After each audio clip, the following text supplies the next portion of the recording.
por una razón, y lo digo objetivamente. Ustedes saben que hemos recibido a todos los partidos aquí. Miguel Barbosa no ha venido al programa, a lo mejor a través del presidente Morena podemos lograr una entrevista, pero normalmente el que va en la punta no ataca, y Miguel Barbosa se le fue a la yugular al candidato del PAN. Bueno, la actitud de él ha sido desde el principio, a pesar de iniciar arriba en las encuestas e ir profundizándose o ampliándose más bien esta ventaja, pues hacer campaña realmente. Ellos no hacen campaña, él visita una gran cantidad de poblaciones. No ha parado. No, trae un ritmo tremendo, lo que contradice además las supuestas versiones de una salud precaria y de imposibilidad desde el punto de vista físico para ejercer las funciones de gobierno. Pues yo vi al candidato el viernes, donde tuve la oportunidad de saludarte, pues yo lo veo, de verdad, lo veo, no había tenido la oportunidad de verlo tan cerca, pues lo veo en plenitud. Sí, la verdad es que con mucha energía, con mucha salud y sobre todo con mucha determinación. A mí lo que me gusta ahora de él es que está verdaderamente tomando un papel de seriedad por la función que va a enfrentar. Él se sabe ya prácticamente gobernador. Digo, no hay que cantar victoria, pero si somos realistas, pues es muy difícil que las estadísticas... Bueno, es que, digo, la encuesta... Es una cantidad de puntos tremenda. Yo veo complicadísimo ya ni siquiera bajar un punto diario le permitiría a su seguidor obtener el triunfo. Y ese milagro no ha sucedido nunca en la historia. Oye, la controversia, tenemos que hablar obligadamente del tema de la controversia. Se decía que él ya había jugado, aquí yo lo dije, como candidato y que debía de darle la oportunidad a otro. Hoy vemos que la ciudadanía dijo no, debe ser él, porque a él le quitaron la candidatura. Bueno, primero un error y además no solo de mal gusto, absolutamente absurda la petición que hizo el PAN y algunos otros, que por un falso respeto, porque una cosa es tener respeto por una persona que ha sufrido cualquier enfermedad y en este caso la muerte, y otra cosa es renunciar al ejercicio legítimo de los derechos y además a lo que él interpretó siempre como la voluntad popular y que se está confirmando en este momento precisamente porque la gente está dando con esto su voto a la Cuarta Transformación, al presidente de la República, pero también a Miguel Barbosa lo está situando en una situación muy por encima inclusive de lo que sucedía en 2018. Tú no eras presidente en aquel entonces, Mario, pero recordamos hoy la larga sesión del Tribunal Electoral del Poder Judicial de la Federación, en donde todos nos quedamos con la boca abierta.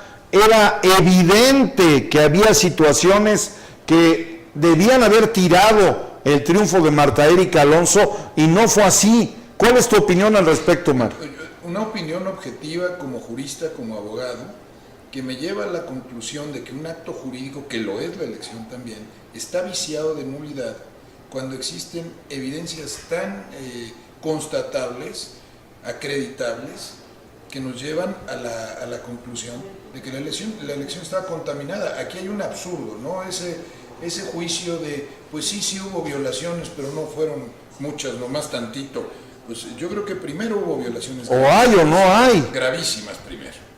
Y en segundo lugar, son violaciones determinantes, o eran violaciones determinantes como para anular una elección. Vaya, al estilo del tiempo de Maximino. Sin duda. Largas robando urnas, cosas verdaderamente terribles, vergonzosas. Que además fue un lunar nacional. ¿Sí? Un tema de vergüenza nacional. Teníamos años de haber superado esas situaciones, Mario. Además burdo. De manera muy burda. Cito el tema, cito aquella sesión y cito el fallo del propio tribunal, porque después de que todos nos quedamos con la boca abierta, ¿no? Decíamos, no es posible, se le otorga el triunfo. Bueno, viene lo del helicópterazo, viene lo que ya sabemos, desafortunadamente la pérdida de vidas humanas. Reconocimiento al esfuerzo del presidente, una adhesión al proyecto del presidente, un reconocimiento a la capacidad de nuestro candidato, pero también el factor importantísimo de la sensibilidad de la gente ante el despojo y ante la comisión de una injusticia flagrante y evidente. Oye, llegan al debate, vámonos ya al tema del debate. Hay un puntaje muy elevado de Miguel Barbosa. Lo veo hoy pues ya con propuestas de gobierno. Como bien señalas, ya salió de ese esquema de campaña, ¿no? Y hoy está hablando de temas torales, fundamentales. Me da la impresión como ya armando la carpeta de gobierno. Sí, yo creo que tiene muy bien identificado el problema. Ayer decía, en primer lugar, entiende qué es el Estado, lo que Cárdenas no. Entiende cuáles son las funciones del Estado, sus límites, cómo se estructura y qué debe hacer un gobierno. Y él ha detectado además, con el contacto directo con la gente, pues cuáles son las peticiones y los deseos y las necesidades de los poblanos. Desde luego el primero es la seguridad pública. Oye, qué grave. Que es terrible, es un asunto nacional. En Puebla se hace más grave, primero porque evidentemente es gravísimo, objetivamente es grave, pero también porque no habíamos vivido situaciones que otros estados ya antes habían vivido, terribles, ¿no? Como sucedió en Jalisco, en Nuevo León, en Tamaulipas, en Michoacán. El tema de la inseguridad en primer lugar. ¿Qué otros temas aborda ya el candidato? El crecimiento, el desarrollo económico.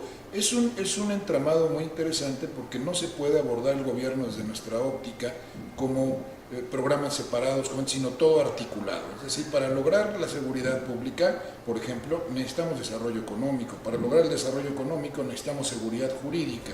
Se va engarzando el esquema, ¿no? Claro, y necesitamos inversión.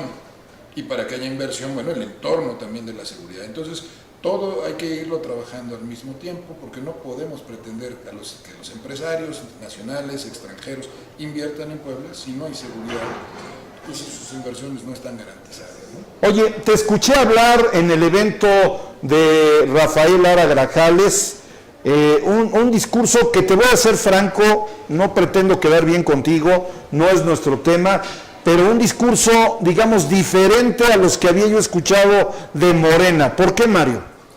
Bueno, yo en primer lugar porque yo quiero que se hable de lo esencial, ¿no? Y Morena quiere que haya una nueva política, que se digan las cosas de verdad. Los políticos están acostumbrados a usar las mismas palabras, los mismos giros.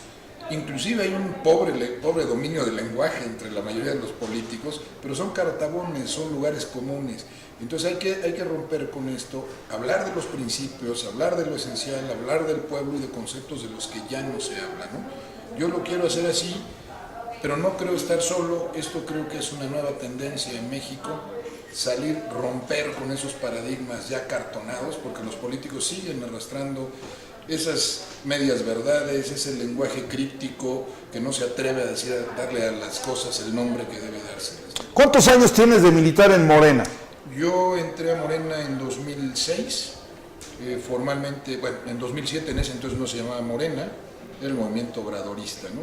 Fui miembro del gobierno legítimo, acreditado y fundador del primer comité municipal en los tiempos en que el licenciado José Agustín Ortiz Pinchetti vino a Puebla comisionado por sí, lo recuerdo, de la República.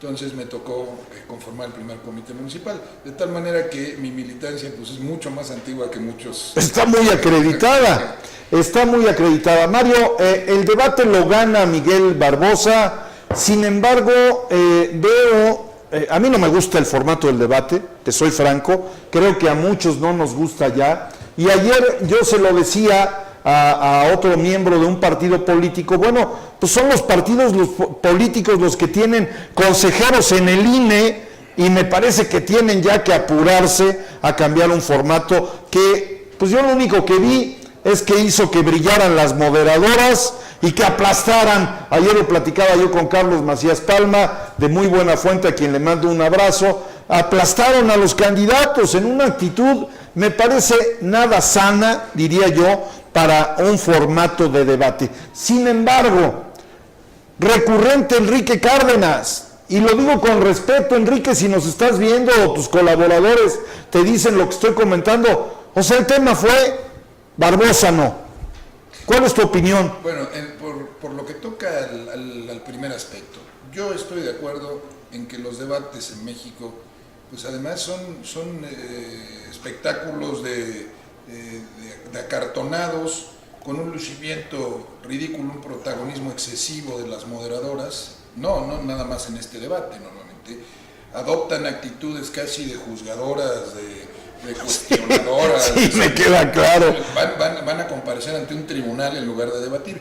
El problema es que en México no tenemos una cultura del debate. En segundo lugar, el formato no sirve para argumentar, porque un argumento requiere un tiempo mayor. Y luego tenemos algunas personas, como Cárdenas, que no tienen mucha facilidad de palabra, entonces se traba todavía más en la... Paradójico, ¿no? Siendo maestro, siendo profesor. Yo no sé, llegó el señor a leer. Leía alguna vez a un inglés que decía: mi padre me dijo, solamente respeta al que pronuncia un discurso sin tener un escrito. Sí, claro. El resto, bueno, va a decir y además a leer más. Oye, uno de ellos, Pacheco Pulido, sí, el gobernador actual. Es que son juristas verdaderamente bien formados. Sí, claro. Sí, claro. Bueno, yo no tengo la edad de Pacheco Pulido, pero tuve buenos maestros. El tema de Enrique Cárdenas, o sea, ¿cómo lo ves? Yo lo vi desesperado, lo digo con afecto, con respeto, pero no vi a un candidato a la altura de las circunstancias. Alberto Jiménez Merino, un buen candidato, un candidato serio, decente, pero que su partido, bueno, ni siquiera lo acompañó al debate. O sea, me parece que hay signos ahí muy interesantes que hay que recoger, Mario. Bueno, Jiménez Merino, a mí me parece un tipo correcto, pero efectivamente, pues el PRI no tiene ya nada que hacer. Es el recuerdo, eso huele a naftalina, es el recuerdo, casi es ver una pieza de museo allí parada, recordándonos un pasado que ya se fue. O sea, no sé, es un déjà vu, es una persistencia allí que rememora un pasado ya ido.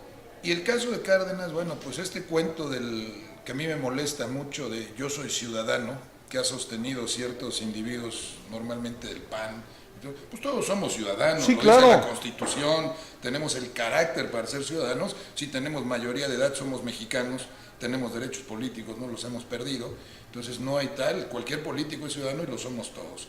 Entonces Cárdenas acude a ese expediente porque vende muy bien entre ciertos núcleos que pues cada vez son más minoritarios y además viven más alejados de la realidad del país. Un asunto verdaderamente vergonzoso fue cuando se habló de los pueblos indígenas, de los migrantes, de la pobreza, sobre todo en ciertas poblaciones. Pues hay que construir baños.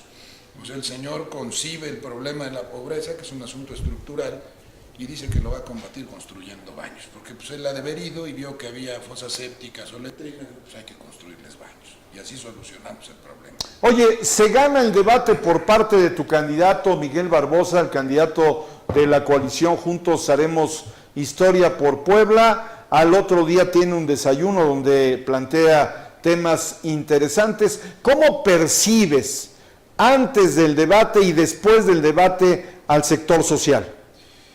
Es una cosa muy interesante porque, por ejemplo, ayer acudí a 2 reuniones de empresarios. La clase empresarial, sobre todo la muy tradicional, ha sido, pues no ha recibido muy bien el mensaje de Morena, hay que decirlo, y el mensaje del presidente, ¿no? Sin embargo, ayer a mí me sorprendió gratamente la buena recepción que tuvo nuestro candidato y además la disposición a ayudar. Yo inclusive de repente dije, bueno, ya se van a pronunciar todos en masa a favor de nuestro candidato, pero la disposición extraordinaria, y yo creo que además es escucharlo, y no solamente en los discursos que pronunció ayer, sino el debate ha ayudado mucho porque ven un individuo sólido que sabe de qué está hablando y que les da seguridad, ¿no? Me parece que eso es de la mayor importancia. Puebla, Mario, bueno, pues tú lo sabes, fue avasallado por un morenovallismo estúpido, absurdo. Déjame decirte que en este programa las cosas se dicen como son. Hablabas hace un momento de romper paradigmas. Tenemos 165,000 impactos en redes sociales, precisamente porque planteamos las cosas en términos de blanco y negro, y el morenovallismo pues nos arrinconó, nos avasalló, y ahora me parece que urge que llegue un gobierno que sepa qué es lo que tiene que hacer, hacia dónde va a dirigir las políticas públicas y prácticamente echar para atrás para jalar al Estado de Puebla. Y el debate nos permitió efectivamente ver con toda objetividad que Miguel Barbosa pues las trae consigo, sabe a dónde va, sabe qué es lo que quiere y por dónde empezar. Pues bueno, realmente venimos de una noche en Puebla de antidemocracia, de megalomanía, de falta de respeto al Estado de Derecho, un gobierno centrado en una figura que yo no soy psicólogo, ¿verdad? No puedo determinar si había desorden sé a dónde vas. de la personalidad, de yo te digo que sí, o alguna cosa así. Yo te digo que sí. Pero un daño muy grande a la vida democrática de Puebla, a la seguridad, a la confianza de los ciudadanos en el gobierno, un rompimiento total, un divorcio de la sociedad y el gobierno. Y yo creo que Barbosa lo sabe bien, y creo que eso es lo fundamental, que quiere hacer un gobierno distinto, con participación de la gente, escuchando y además trabajando en lo que se tiene que trabajar. He escuchado, Mario, para concluir, si me das permiso, a reserva de lo que tengas que acotar, he escuchado por ahí en Radio Pasillo que se habla de que habrá gobierno de coalición, se integrarán a personalidades de otros partidos, aunque el candidato ha dicho ni priistas ni morenovallistas. Yo creo que él tendrá sus vetos particulares, dice que sí pretende incluir a otras corrientes o gente que no necesariamente tenga partido, porque se trata de acudir a técnicos y a personas que sepan ejercer las posiciones. Se requiere de un gobierno de mucha calidad, Mario. Ya no podemos improvisar, menos en la situación en la que estamos viviendo. Porque, deme permiso, y este es un comentario que lo asumo de manera personal, fueron 8 años entre Rafael y el cantante, pero potencialmente se multiplica, traemos un estancamiento terrible. Nada más le doy un dato, lo que nos está costando a los poblanos en este momento, los barquitos que dejó Gali en Valsequillo y que los expertos le dijeron, no, el tema de la ruta, que hoy estamos ciertos de que está aportando a la contaminación atmosférica de nuestra ciudad. Con un dato, nada más cheque usted cuánto tiempo se queda usted a vuelta de rueda en el Boulevard 5 de Mayo, desde San Francisco hasta el Boulevard Capitán Carlos Camacho. Eso y más trae a Puebla en un estancamiento verdaderamente grave. Mario, gracias por acompañarme. ¿Algún comentario final? Gracias por la invitación. Bueno, pues yo creo que el núcleo del proyecto del actual presidente y el proyecto de Morena es la recuperación del sujeto de la política, que es el ser humano, ¿no? Concreto. En primer lugar. En segundo lugar, la separación de las esferas pública y privada que estuvieron confundidas. La res pública de los romanos, la cosa pública, lo que es de todos y lo que pertenece a cada quien. El respeto de los bienes de cada quien también implica el respeto a los bienes de todos. Entonces, no la colusión y no un gobierno para hacer negocios, que ese es el grave problema, ¿no? Ese fue el grave problema y ha sido el grave problema del país. Entonces, ese es el gobierno que está ofreciendo el presidente de la República y el que ofrece Morena y Barbosa en Puebla. Pues ahí está, Mario Bracamonte, presidente estatal de Morena en Factor Radio. Nos vemos después de la elección.